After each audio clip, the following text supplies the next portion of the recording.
Magandang araw po sa inyo lahat. Welcome po sa panibagong video natin dito sa Makapili TV. Ngayon ito, pag-usapan po natin itong video ni Banat Bay kung saan nabigo daw ang NBI na pauwiin si Tevez. So, pag-usapan po natin itong reaction ni Banat Bay dito sa balitang to. Bigo ang NBI na maisama pauwi ng Pilipinas si dating Congressman. Ano uli? Bigo ang NBI. Okay. Sinigurado wala para baka mamaya hindi ko narinig ng tama eh. Bigo ang NBI na maisama pauwi ng Pilipinas si dating Congressman Arnie Tevez na hawak na ng mga otoridad sa Timor-Leste. Sa kabila nito, tagumpay pa rin daw na may tuturing ang biyahe ng NBI. Tiwala rin silang may babiyahe pabalik ng Pilipinas si Tevez. Nasa frontline ng balitang yan si... Parang ano pa rin daw, tag dito, matagumpay pa rin daw yung naging biyahe ng mga NBI natin. Natural, matagumpay, nakapamasyal sila eh. Diba? Matagumpay. Pero yung mission mismo nila na makuha si Tevez, talagang literal na nabigo sila kasi hindi nila nabitbit si Tevez pabalik ng Pilipinas. Yan, sabi nito, bakit yung anak ni Barney Remulla nahulihan ng marijuana, naglaho lang ang kaso?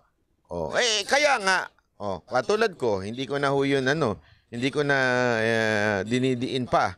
Hindi ko na ho sinasabi yun na, hindi, guilty yan, guilty. Kasi sabi ng korte, hindi daw guilty. Wala na ako magagawa doon. Nire-respeto ko kahit ayokong paniwalaan. Hindi, naintindihan nyo? Ganun po kasi ako bilang vlogger eh. Yun ang sinabi ng korte, anong gagawin ko?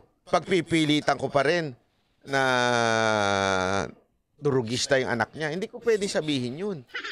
But, yan yung sinasabi rin ni Senator Rapi Tulfo na kapag mahirap yung aarestuin ng mga pulis, may kasama pang batok. May kasama pang, alam nyo yun, may diretsong kulong kagad or taga nahatulang kagad. Ngayon dito, sinasabi ni Banat Bay, nagdesisyon na yung korte, sinabi, not guilty, wala tayong magagawa doon, kailangan natin tanggapin nyo, pero alam naman natin sa likod ng ating mga pag-iisip, alam natin na pagdating sa drugs, dapat siyang medyo lalong-lalo na yon sa kanya nakapangalan, naka-address sa kanya, tapos sasabihin, hindi sa kanya. So, doon pa lang, medyo, di ba, tataas na yung kilay mo, pero dahil dun sa pagkakadismiss, at alam nyo ba kung ano yung anong naging dahilan, bakit na-dismiss, is technicality. Nangyari, mali daw yung pag-handle ng mga ebidensya, kaya na-dismiss yung kaso. Doon pala, makikita nyo na talagang malayong-malayo ang proseso kapag ang nasasangkot mayaman at kilala sa lipunan kesa doon sa mga mahihirap nating kababayan na kapag dinampot may kasama pang batok. sasabihin nyo nagtutulak yung anak niya dahil bulto-bulto yung marijuana dumating sa kanya. Hindi ko pwedeng sabihin yun, di ba? Bakit? Nirerespeto ko po yung hatol ng hukuman na hindi siya guilty. Gets nyo? Huwag na natin nung anuhin yun. Ako, respetuhin na lang natin kung ano yung sabi ng hukuman. Yun tayo marespeto tayo sa sinasabi ng hukuman. Kahit ba marami yung dumating na hindi daw niya alam yung dumating sa kanya. Pero kumpleto ng pangalan niya, tsaka ng ano. Diba? Wag na ho natin yun. Wag na ho natin yung pag-usapan. Kasi hukuman na ho nagsabi niyan. Apakahirap naman mong pakialaman yung hukuman. Hindi naman po tayo si Siket. Tsaka case closed na po yan. Kaya mayroon na pang pag-usapan yan. Pero sa atin, sa ibang mga nakasubaybay doon, alam nila na dapat may kinalagyan yun. Kasi nga, kompleto sa pangalan, kompleto sa address, tapos bilang itatanggi. Bulto-bulto pa yun ha. So, ang tanong lang doon, paano? Di ba? Yun lang, si Secretary Remulla lang makakasagot doon. Secretary Remulla, para pakialaman yan. Wala naman tayong kakilala dyan, nakatulad ni Secretary Remulla, di ba? So, bakit pa natin pakikialaman yan? Huwag na natin pakialaman. Hayaan na po natin ang sinabi ng husgado na hindi guilty po yung anak ni Secretary Remulla. Okay? Yun po sabi ng husgado ng respetuhin natin. Galangan lang po tayo. Galangin natin ang sinabi ng hukuman. Di ba? Ayoko kong pakialaman yan. Jenny Dong. Nakauwi na ng bansa ang mga kinatawan ng National Bureau of Investigation na mula Timor-Leste. Pero hindi nila kasama ang pakay nila doon na si dating Congressman Arnulfo Teves Jr. Hanggang ngayon, hawak pa rin ng mga Timores Police ang dating kongresista.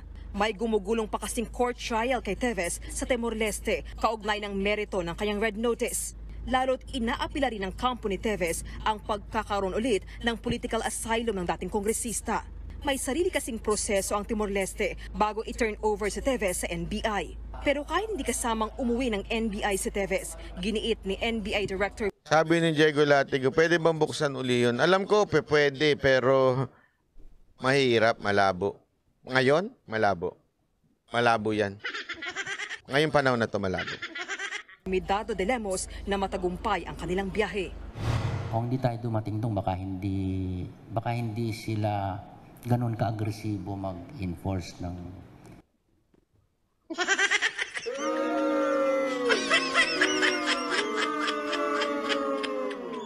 Masyadong bilib sa sarili. Narinig nyo yun? Kung di raw dumating sila doon, baka daw binaliwala lang ng taga Timor-Leste yung nangyaring kaso or yung inihain nilang reklamo sa Interpol. Grabe naman. Timor-Leste, are you watching this? Yeah. Let me speak in English so that you would understand what I'm saying Okay. right now. This is a very serious matter. Our NBI director said, What? Said what? if they were not there, maybe you're not going to do it. You're not Really? going to do your job. Something like that. Really? Really?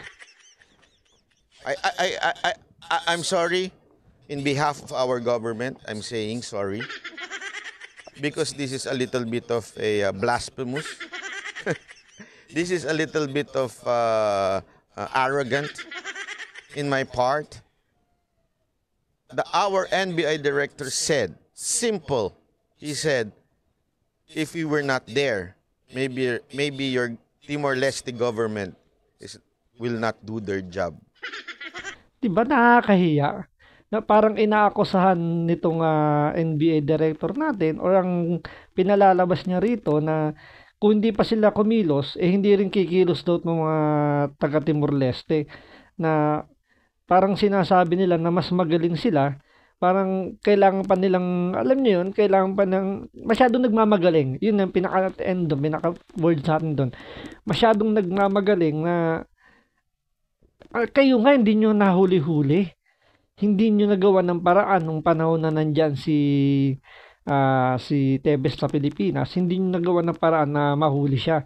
Ngayon, dahil sa nahuli na siya ng Interpol, magmamagaling kagad itong taga-NBA na sinasabing kundi dahil sa effort nila, hindi raw kikilos ng Timor-Leste. So,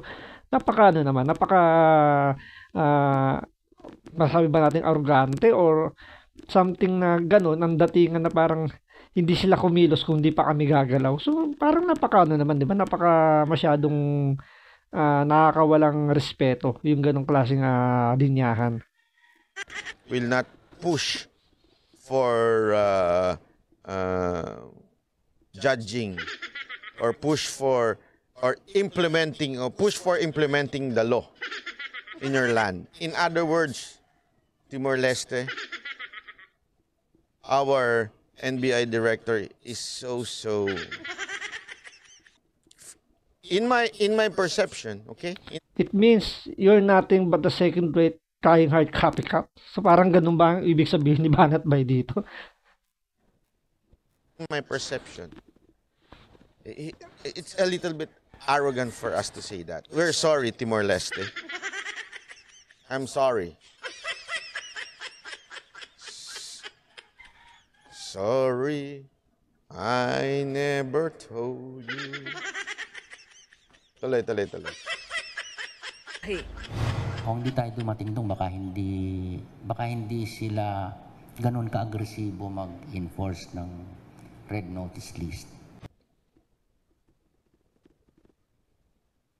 Wait, let me reiterate. So parang pinalalabas sila rito.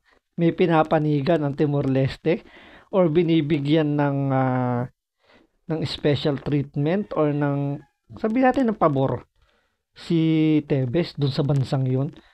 Base sa mga linyahan ni NBA Director, parang ganun yung indikasyon nung gusto niyang ipaunawa na kung di daw dahil sa kanila, hindi raw kikilos o hindi sila a-action do sa red notice na in-issue ng ating bansa.